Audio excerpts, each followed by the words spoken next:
Good morning, you two. Out here on the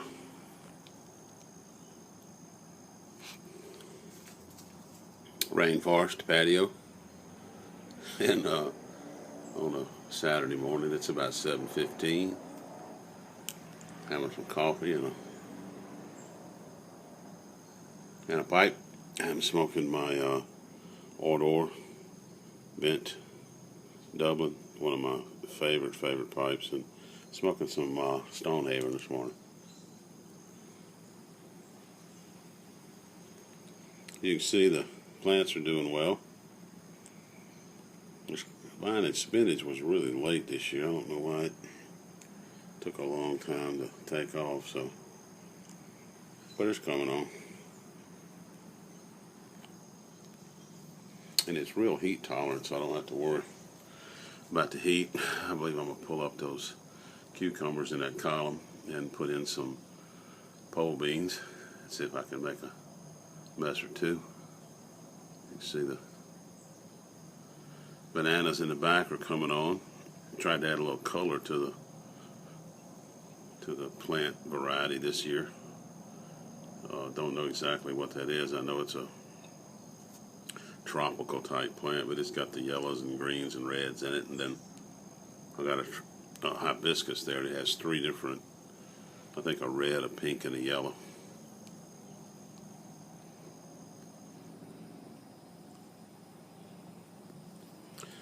But I'm just enjoying the morning smoke. I went out this morning early and fertilized my blueberries, and I've got the irrigation going on, and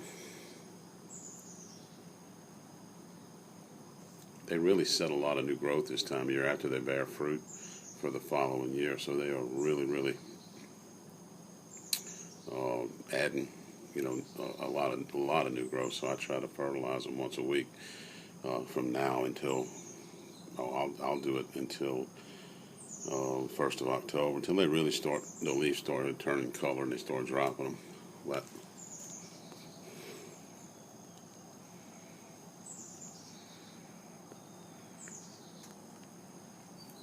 probably going to hang around the house.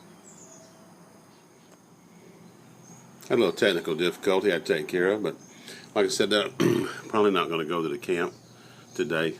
I think we'll get up early in the morning and go. They're doing some road work, so I got some things here I want to catch up with and do, and so we'll probably just hang around the house and get some of that stuff caught up. But I was going to kind of tell you, I was going through some stuff with my daughters through some of my mom's things we hadn't completely gone through with yet, and we were looking at some jewelry. She had tons and tons of jewelry and tons of costume jewelry and gold and silver jewelry. But I come across this hat pin.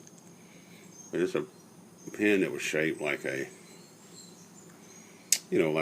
was shaped like Uncle Sam's hat, and it had red and blue and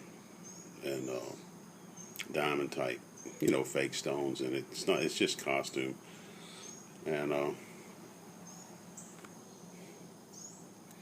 it was my mom's that I had brought her, and it kind of took me back. And where that it came from is in 1972. I worked for the White House then. I was 16 years old. I was 10th grade, and I had a friend that had I guess what you would call a permanent part-time job there, and he'd call me in to come help them work when they would get a convention in, or a visitor in, or when the legislature was in session. It was downtown in Baton Rouge, right across from the state capitol, or right adjacent to it. The Capitol Lake was right across from it, and then on the back side of the hotel was the Mississippi River. So, but this particular time he had called me in to help because they were hosting a Koscot convention. I don't know if you've ever heard of that, or probably most people here won't have, but it was the forerunner of all your modern day multi-level marketing. And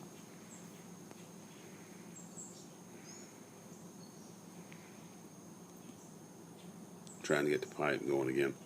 The guy that headed all this up was a guy named Glenn W. Turner, and he was a dynamic speaker. And these people would all come in, and man, they would probably have 300 people in here for this convention, and the hotel was a nice hotel. It was probably 8 stories, 9 stories tall, the main portion of it, and then it had a parking lot in the back, and then it had underground parking, and then it had a 3-story group of rooms all along the back side, kind of made in an L.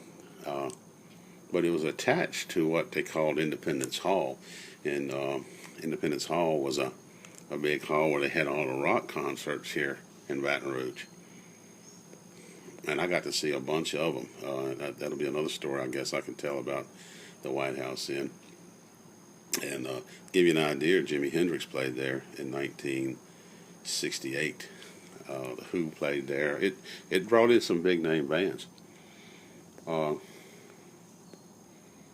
But anyway, we were working this convention, and I mean, you could, I was excited. You could go down there and throw on your black pants and your white shirt and your black tie, and grab your cart, and you could really do well because these people came in and they wanted to be flashy. There was a lot of hoorah going on, and a lot of hollering and chanting and running together, and But the thing that I really remember the most is that the men would come in, and they would all be in suits or be in sports coats and slacks, and on their lapels they would take 10 $100 bills, and they would fan these $100 bills out into a circle, and then they would take one of these red, white, and blue hat pins, and some of them were made like a Uncle Sam's hat, and some of them were made like an American flag, and they would pin that $1,000 on their lapel, and it was part of the the uplifting, the rah-rah that went along with the convention. And I can remember as a 16-year-old, I'm telling you, man, if a circle of those $100 bills falls off and I find them in the elevator later, they're going in the pocket, but $1,000 was a lot of money in 1972, so, but they would all gang down and meet up and go down into this Independence Hall, and it was all connected. You could go down a hallway and then drop down a couple of levels and then drop down and go into Independence Hall, and we got to work that as well. There was a concession area there, and we would take them drinks and different things, but I just kind of remembered, it took me back and made me think about that, and working in that hotel, and these people just coming in and just being wide open. And I think maybe I'll look and see if I can find a clip of Glenn Turner and maybe drop it on the tail end of this video. But just was going to share that with y'all this morning. Hope everybody's doing well. I'm taking advantage of the early morning temperature here. It's not too bad, so I can get out here and have a pipe this morning. So, till next time, guys, everybody just, get you a pipe and load her up with some of your favorite tobacco and light her up and enjoy yourself.